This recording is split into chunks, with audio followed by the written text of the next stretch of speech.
श्री हनुमते नमः। श्री हनुमत्सहस्रनाम स्तोत्रम् ध्यानम्। अतुलितबलधामं हेमशैलाभदेहं दनुजवनकृशानुं ज्ञानिनामग्रगण्यं सकलगुणनिधानं वानराणामधीशं रघुपतिप्रियभक्तं वातजातं नमामि। स्तोत्रम् श्रीरामचन्द्र उवाच। हनुमान् श्रीप्रदो वायुपुत्रो रुद्रो नघोजरः अमृत्युर्वीरवीरश्च ग्रामवासो जनाश्रयः धनदो निर्गुणो कायो वीरो निधिपतिर्मुनिः पिङ्गाक्षो वरदो वाग्मी सीताशोकविनाशनः शिवः सर्वः परो व्यक्तो व्यक्ताव्यक्तो रसाधरः पिङ्गकेशः पिङ्गरोमा श्रुतिगम्यः सनातनः अनादिर्भगवान् देवो विश्वहेतुर्निरामयः आरोग्यकर्ता विश्वेशो विश्वनाथो हरीश्वरः भर्गो रामो रामभक्तः कल्याणप्रकृतिः स्थिरः विश्वम्भरो विश्वमूर्तिर्विश्वाकारोऽथ विश्वपः विश्वात्मा विश्वसेव्योऽथ विश्वो विश्वहरो रविः विश्वचेष्टो विश्वगम्यो विश्वध्येयः कलाधरः प्लवङ्गमः कपिश्रेष्ठो ज्येष्ठो वैद्यो वनेचरः बालो वृद्धो युवा तत्त्वं तत्त्वगम्यः सखाह्यजः अञ्जनासूनुरव्यग्रो ग्रामख्यातो धराधरः भूर्भुवः स्वर्महर्लोको जनलोकस्तपो व्ययः सत्यमोङ्कारगम्यश्च प्रणवो व्यापकोमलः शिवधर्मप्रतिष्ठाता रामेष्ठः फाल्गुनः प्रियः गोष्पदीकृतवारीशः पूर्णकामो धरापतिः रक्षोघ्नः पुण्डरीकाक्षः शरणागतवत्सलः जानकी प्राणदाता च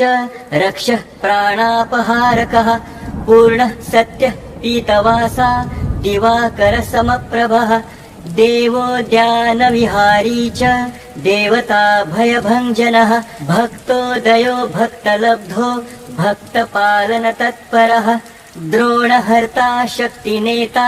शक्तिराक्षसमारकः अक्षघ्नो रामदूतश्च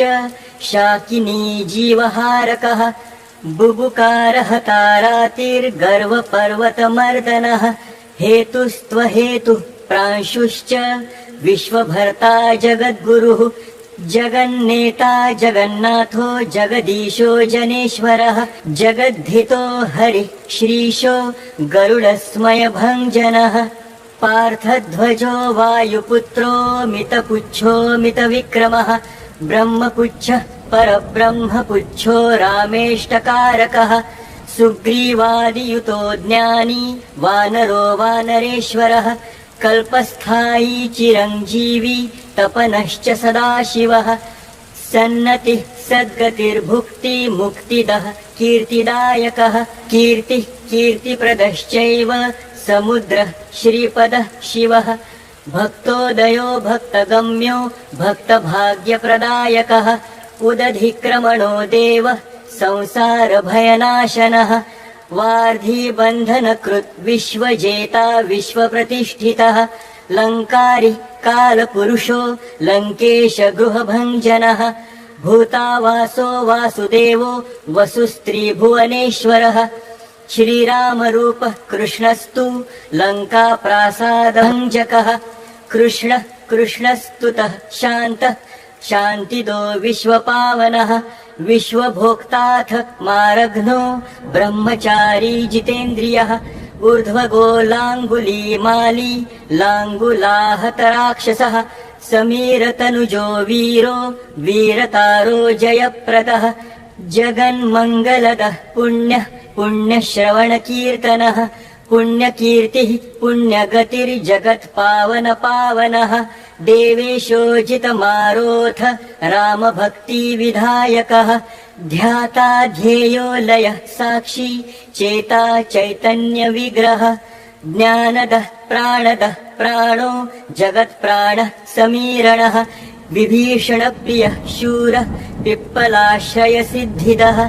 सिद्धाश्रयः कालो महोक्षः कालजातः लङ्केशनिधनस्थायी लङ्कादाहक ईश्वरः चन्द्रसूर्याग्निनेत्रश्च कालाग्निः प्रलयान्तकः कपिलः कपिशः पुण्यराशिर्द्वादश राशिगः सर्वाश्रयो प्रमेयात्मा रेवत्यादिनिवारकः लक्ष्मणप्राणदाता च सीताजीवनहेतुकः रामध्येयो ऋषिकेशो विष्णुभक्तो जटीबली देवारिदर्पहा होता धाता कर्ता जगत्प्रभुः नगरग्रामपालश्च शुद्धो बुद्धो निरत्रपः निरञ्जनो निर्विकल्पो गुणातीतो भयङ्करः हनुमाश्च दुराराध्यस्तपः साध्यो महेश्वरः जानकीधनशोकोत्थतापहर्ता परात्परः वाङ्मयः सदसद्रूपः कारणं प्रकृतेः परः भाग्यदो निर्मलो नेता पुच्छलङ्काविदाहकः पुच्छबद्ध यातु धानरिपुप्रियः छायापहारि भूतेशो लोकेशः सद्गतिप्रदः प्लवङ्गमेश्वरः क्रोधसंरक्तलोचनः सौम्यो गुरुः काव्यकर्ता भक्तानां च वरप्रदः भक्तानुकम्पि विश्वेशः पुरुहूतः पुरन्दरः क्रोधहर्ता तमोहर्ता भक्ता भयवरप्रदः अग्निर्विभावसुर्भास्वान् यमो निरृतिरेव च वरुणो वायुगतिमान् वायुः कौबेर ईश्वरः रविश्चन्द्रः कुजः सौम्यो गुरुः काव्यः शनैश्चरः राहुः केतुर्मरुद्धोता दाता हर्ता समीरजः मशकीकृतदेवारिर्दैत्यारिर्मधुसूदनः कामः कपिः कामपालः कपिलो विश्वजीवनः भागीरथीपदाम्भोजः सेतुबन्धविशारदः स्वाहा स्वधा हविः कव्यम् हव्यवाहप्रकाशकः स्वप्रकाशो महावीरो लघुरूर्जितविक्रमः उड्डिनोड्डिनगतिमान् सद्गतिः पुरुषोत्तमः जगदात्मा जगद्योनिर्जगदन्तो ह्यनन्तकः विपाप्मा निष्कलङ्कोऽथ महान् महदहङ्कृतिः खं वायुः पृथिवी चापो वह्निर्दिक्पाल एव च क्षेत्रज्ञः क्षेत्रहर्ता च पल्वलीकृतसागरः हिरण्मयः पुराणश्च खेचरो भूचरोमरः हिरण्यगर्भः सूत्रात्मा राजराजो विशाम्पतिः वेदान्तवेद्य उद्गीतो वेदाङ्गपारगः प्रतिग्रामस्थितिः सद्यः स्फूर्तिदाता गुणाकरः नक्षत्रमाली भूतात्मा सुरभिः कल्पपादपः चिन्तामणिर्गुणनिधिः प्रजाधारो ह्यनुत्तमः पुण्यश्लोकः पुरारातिर्ज्योतिष्मान् शर्वरीपतिः किल्किलारावसन्त्रस्तभूतप्रेतपिशाचकः ऋणत्रयहरः सूक्ष्मः स्थूलः सर्वगतिः पुमान् अपस्मारहरः स्मर्ता श्रुतिर्गाथा स्मृतिर्मनुः स्वर्गद्वारं प्रजाद्वारं मोक्षद्वारं यतीश्वरः नादरूपः परं ब्रह्म पुरातनः एको नेको जनः शुक्लः स्वयं ज्योतिरनाकुलः ज्योतिर्ज्योतिरनादिश्च सात्विको राजसस्तमः तमोहर्ता निरालम्बो निराकारो गुणाकरः गुणाश्रयो गुणमयो बृहत्कर्मा बृहद्यशः बृहद्धनुर्बृहत्पादो बृहन्मूर्धा बृहत्स्वनः बृहत्कर्णो बृहन्नासो बृहद्बाहुर्बृहत्तनुः बृहज्जानुर्बृहत्कार्यो बृहत्पुच्छो बृहत्करः बृहद्गतिर्बृहत्सेव्यो बृहल्लोकफलप्रदः बृहच्छक्तिर्बृहद्वाञ्छा फलदो बृहदीश्वरः बृहल्लोकनुतो द्रष्टा विद्यादाता जगद्गुरुः देवाचार्यः सत्यवादी ब्रह्मवादी कलाधरः सप्तपातालगामी च मलयाचलसंश्रयः उत्तराशास्थितः श्रीदो दिव्यौषधीवशः खगः शाखामृगः कपिलोऽथ पुराणश्रुतिचञ्चुरः चतुरब्राह्मणो योगी योगगम्यः परावरः अनादिनिधनो व्यासो वैकुण्ठः पृथिवीपतिः अपराजितो जितारातिः सदानन्दो दयायुतः गोपालो गोपतिर्गोप्ता कलिकालपराशरः मनोवेगी सदा योगी संसारभयनाशनः तत्त्वदाताथ तत्त्वज्ञस्तत्त्वं तत्त्वप्रकाशकः शुद्धो बुद्धो नित्यमुक्तो भक्तराजो जयद्रथः प्रलयोमितमायश्च मायातीतो विमत्सरः मायाभर्जितरक्षाश्च मायानिर्मितविष्टपः मायाश्रयश्च निर्लेपो मायानिर्वर्तकः सुखम् सुखी सुखप्रदो नागो महेशकृतसंस्तवः महेश्वरः सत्यसन्धः शरभः कलिपावनः सहस्रकन्धरबलविध्वंसनविचक्षणः सहस्रबाहु सहजो द्विबाहुर्द्विभुजो मरः चतुर्भुजो दशभुजो हयग्रीवः खगाननः कपिवक्त्रः कपिपतिर्नरसिंहो महाद्युतिः भीषणो भावगो वन्द्यो वराहो वायुरूपधृक् लक्ष्मणप्राणदाता च पराजितदशाननः पारिजातनिवासी च वटुर्वचनकोविदः सुरसास्य विनिर्मुक्तः सिंहिका प्राणहारकः लङ्कालङ्कारविध्वंसी वृषदंशकरूपधृक् रात्रिसञ्चारकुशलो रात्रिञ्चरगृहाग्निदः किङ्करान्तकरो जम्बुमालिहन्तोग्ररूपधृक् आकाशचारि हरिगो मेघनादरणोत्सुकः मेघगम्भीरनिनदो महारावणकुलान्तकः कालनेमि प्राणहारी मकरीशापमोक्षदः रसो रसज्ञः सम्मानो रूपं चक्षुः श्रुतिर्वचः घ्राणो गन्धः स्पर्शनं च स्पर्शोऽहङ्कारमानगः नेति नेतीति गम्यश्च वैकुण्ठभजनप्रियः गिरिशो गिरिजाकान्तो दुर्वासः कविरङ्गिरः भृगुर्वसिष्ठश्च वनो नारदस्तुम्बरोमलः विश्वक्षेत्रो विश्वबीजो विश्वनेत्रश्च विश्वपः याजको यजमानश्च पावकः पितरस्तथा श्रद्धा बुद्धिः क्षमा तन्द्रा मन्त्रो मन्त्रयिता स्वरः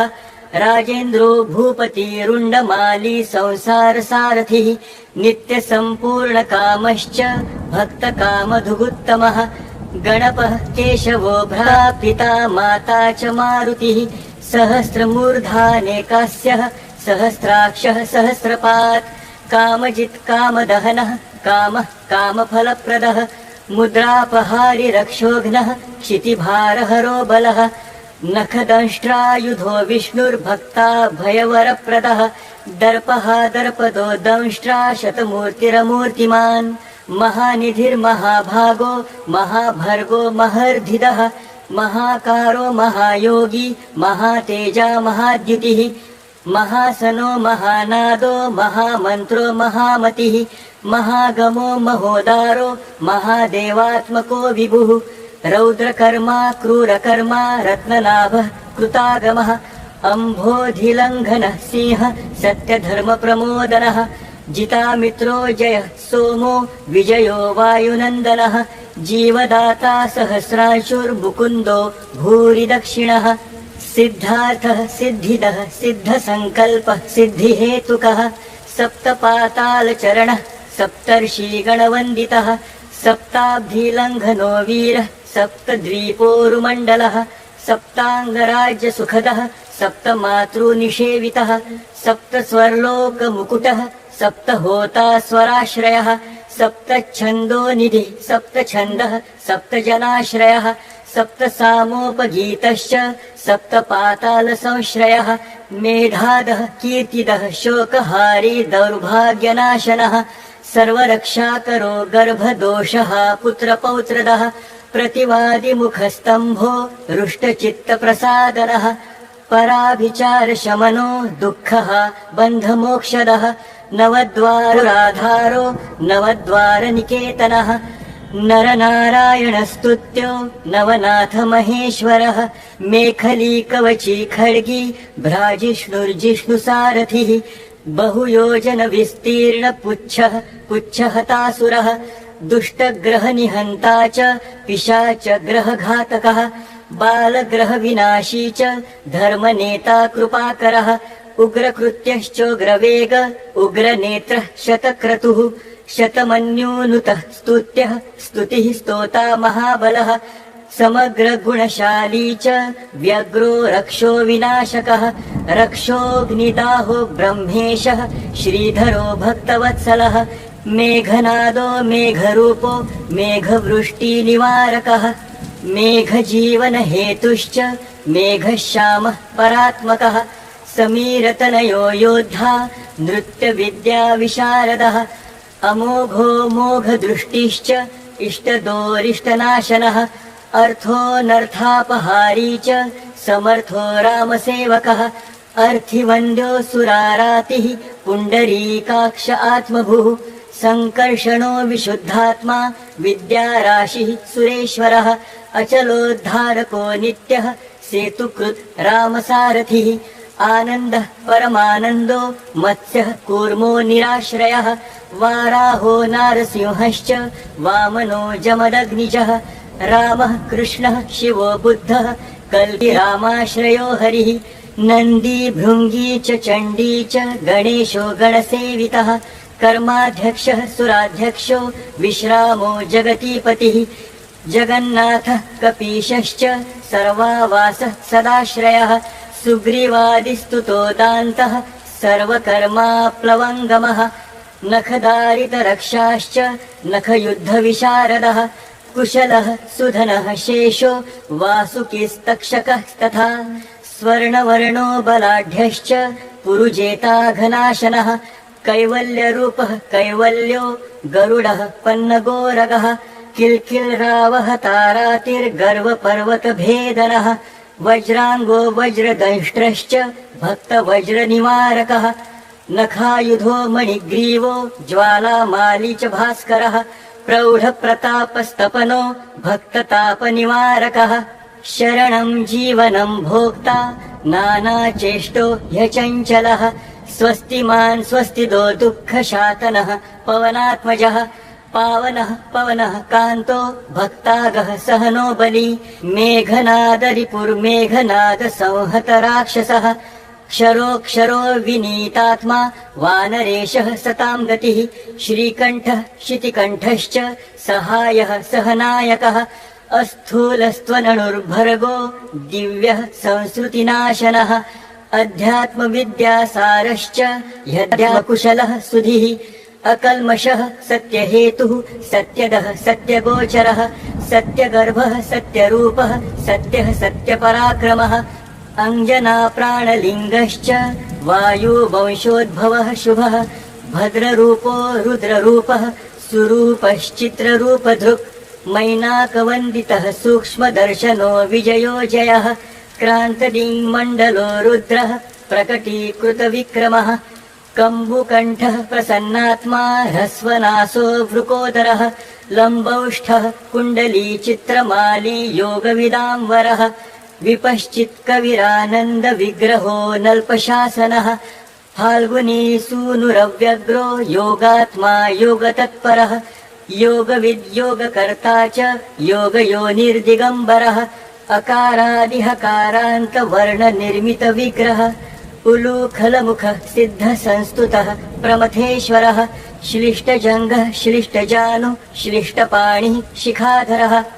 सुशर्मामितशर्मा च नारायणपरायणः जिष्णुर्भविष्णुरोचिष्णुर्ग्रसिष्णुः स्थाणुरेव च हरिरुद्रानुसेकोऽथ कम्पनो भूमिकम्पनः गुणप्रवाह सूत्रात्मा वीतरागस्तुतिप्रियः नागकन्या भयध्वंसी रुक्मवर्णः कपालभृत् अनाकुलो भवोपायो नपायो वेदपारगः अक्षरः पुरुषो लोकनाथ वृक्षप्रभुर्दृढः अष्टाङ्गयोगफलभुक् सत्यसन्धः पुरुष्टुतः श्मशानस्थाननिलयः प्रेतविद्रावणक्षमः पञ्चाक्षरपरः पञ्चमातृको रञ्जनध्वजः योगिनी वृन्दवन्द्यश्रीः शत्रुघ्नोऽनन्तविक्रमः ब्रह्मचारीन्द्रियरिपुर्धृतदण्डो दशात्मकः अप्रपञ्चः सदाचारः शूरसेनाविदारकः वृद्धः प्रमोद आनन्दः सप्तद्वीपपतिन्धरः नवद्वारपुराधारः प्रत्यग्रह सामगायकः षट्चक्रधाम स्वर्लोकाभयकृन्मानदो मदः सर्ववश्यकरः शक्तिरनन्तोऽनन्तमङ्गलः अष्टमूर्तिर्नयोपेतो विरूपः सुरसुन्दरः धूमकेतुर्महाकेतुः सत्यकेतुर्महारथः नन्दिप्रियः स्वतन्त्रश्च मेखलीडमरुप्रियः लौहाङ्ग सर्वविद्धन्वी खण्डलः शर्व ईश्वरः फलभुक्फलहस्तश्च सर्वकर्मफलप्रदः धर्माध्यक्षो धर्मपालो धर्मो धर्मप्रदोऽर्थदः पञ्चविंशतितत्त्वज्ञस्तारको ब्रह्मतत्परः त्रिमार्गवसतिर्भीमः सर्वदुःखनिबर्हणः ऊर्जस्वान्निष्कलः शूली मौलिर्गर्जन्निशाचरः रक्ताम्बरधरो रक्तो रक्तमाल्यो विभूषणः